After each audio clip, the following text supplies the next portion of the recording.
Dallas Cowboys tight end Blake Jarwin asked on Instagram of Dak Prescott, "You want to run it back?" And Prescott on his story said, "Only way I see it." That coming on the heels of Troy Aikman saying the Cowboys need a franchise QB and they've got one, so they've got to figure it out with Prescott.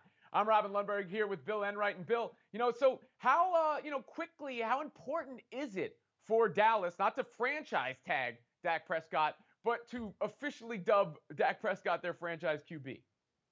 I think they were really close last year heading into the season to sign a long-term deal. And I really think they just ran out of time before the season started. We know that Dak ended up with that season-ending ankle injury. I don't think that is going to have any impact on him getting a long-term deal, rightfully in line with other franchise quarterbacks in the NFL. We know last year that Dallas offered him a $50 million signing bonus.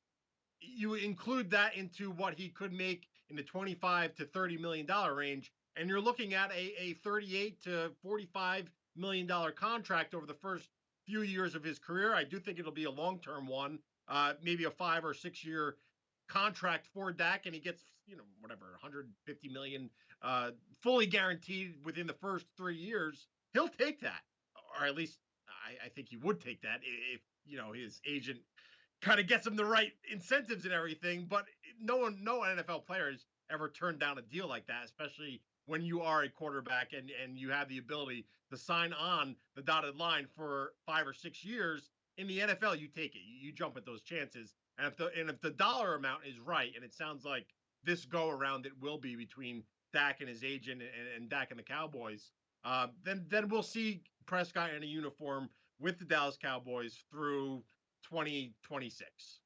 Well, look, sometimes these things take time to iron out, so I'm going to be, wary or cognizant of that, right?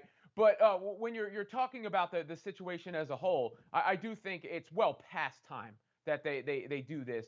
Dak Prescott is a proven quarterback at the NFL level. I'd put him right in the tier two of QBs. And Dallas reached a deal with Ezekiel Elliott, and no disrespect to him, but he plays a much less desirable position, right? So you got to get this guy and all this figured out, silence the noise. And if you want the fans, I believe, as a whole, to feel better about the Cowboys going into next season, they want to know who their QB is, and that should be Dak Prescott.